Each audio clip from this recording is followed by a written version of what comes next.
On air with नमन के शानदार podcast देखने का लंबा वक्त नहीं है। यहाँ पर आपको क्लिप्स मिलेंगी।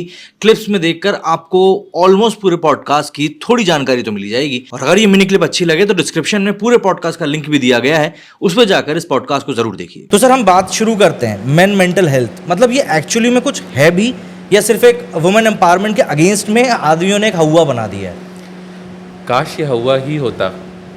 काश सर, काश सही। हवा ही होता, लेकिन अनफॉर्चुनेटली सच है। और एक बहुत ही इग्नोर्ड और अनएक्नॉलेज्ड सच है, और आज से नहीं है। मजाज लखनवी जो कि बहुत बड़े शायर रहे हैं, उनकी एक बड़ी खूबसूरत नज़्म है।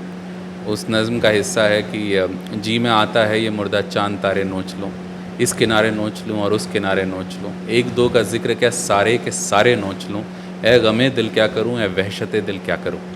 आप सोच के देखो तो ये गम, ये वहशत जो है नमन, ये एक आदमी के जहन का हिस्सा हमेशा से है। और अब तो ये और ज़्यादा बड़ी प्रॉब्लम इसलिए है क्योंकि आज हम रेमंड्स मैन, कंप्लीट मैन बनने की कोशिश कर रहे हैं और बनाने की। तो आज दरअसल एक मैन को जो है वो 6 एब्स भी बनाने हैं। एक भी ऐब नहीं होना चाहिए, लेकिन 6 एब्स होने चाहिए, है ना। उसके अलावा उसको पैकेज बहुत अच्छा होना चाहिए, उसका जो है वो फेस बिल्कुल ग्लो करना चाहिए, उसका सोशल मीडिया अकाउंट पे फॉलोअर्स होने चाहिए।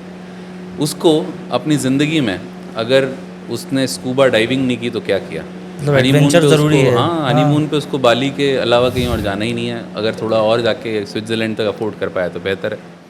आज उससे सब कुछ बनना है, और ये कंप्लीट मैन बनाने के चक्कर में हम उसके ऊपर जो साइकोलॉजिकल प्रेशर्स डाल रहे हैं, या वो खुद पर जो साइकोलॉजिकल प्रेशर डाल रहा है, उसकी जो आप चाहें ना चाहें, लेकिन उसकी जो एक एक बहुत बड़ी लड़ी तैयार होगी, वो इवेंचुअली मेंटल हेल्थ को तो बिगाड़ेगी। क्योंकि सर आज की, मतलब हम आज सोशल मीडिया की बात कर रहे हैं, लेकिन ऑब्वियसली आपने एक बहुत बड़ा वो दौर भी देखा है जब सोशल मीडिया था ही नहीं। आप उसकी बात तो छोड़ दीजिए, आज के दौर में बात हो रही है क्योंकि आप और मैं डिस्कस कर पा रहे हैं। हमारे जैसे कई लोग इस चीज़ को एक्नॉलेज कर रहे हैं और बोल रहे हैं कि नहीं ये चीज़ हो रही है।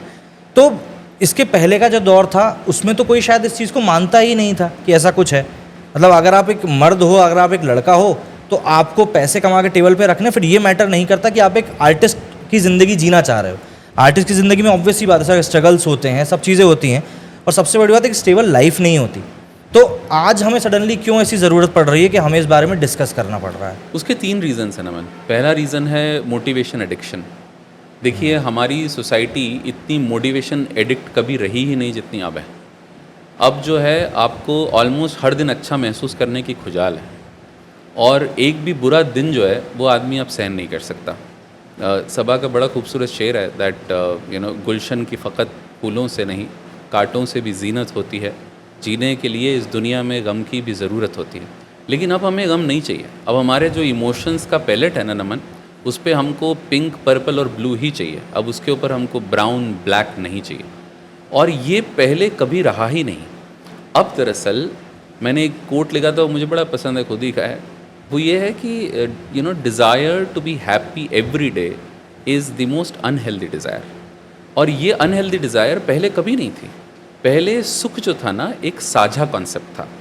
अब सुख जो है वो एक इंडिविजुअल कॉन्सेप्ट है। साझा कॉन्सेप्ट किस तरह से था कि आप देखो तो पाओगे कि मैं अगर अपना बचपन याद करूं, तो मैं दिवाली पे जब क्रोशिया ढकी थाली आस पड़ोस के 10 घरों में लेकर गया था, उसमें जो घर पे बना था वो लेकर, तो खुदा कसम वो थाली कभी खाली वापस नहीं आई।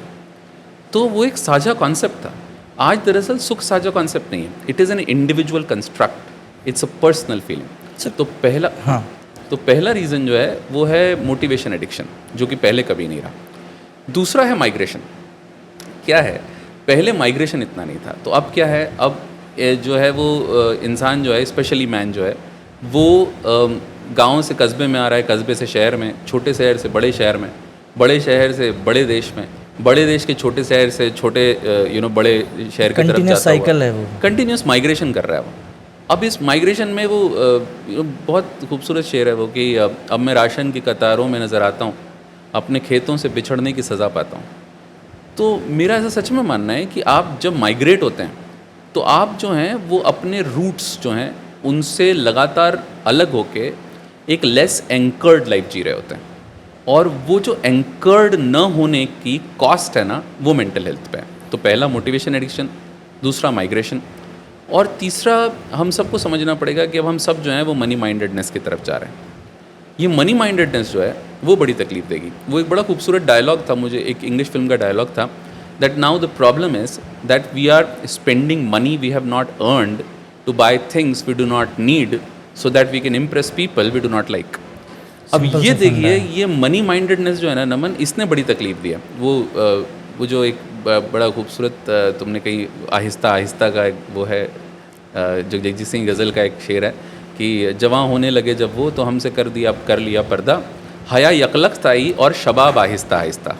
अब प्रॉब्लम क्या है, जैसे एडोलेसेंस में जब इंसान किशोरावस्था में जाता है, टीनेज में, तो जवां हो रहा है, लेकिन होता क्या है कि हया तो एकदम से आ जाती है, लेकिन शबाब आहिस्ता आहिस्ता आता है। वो उसी वक्त तरह सिखाता है। हाँ, वो वक्त सिखाता है, वक्त के साथ आता है। पर वैसा ही हाल अब माइग्रेटेड इंसान का हो रहा है, क्योंकि माइग्रेटेड इंसान अब दरअसल गांव से शहर तो आ गया है, तो जैसे हया यकलख्त आई वैसे ही उसको ख्वाहिश तो यकलख्त आ गई, लेकिन रिसोर्सेज आहिस्ता आहिस्ता आएंगे।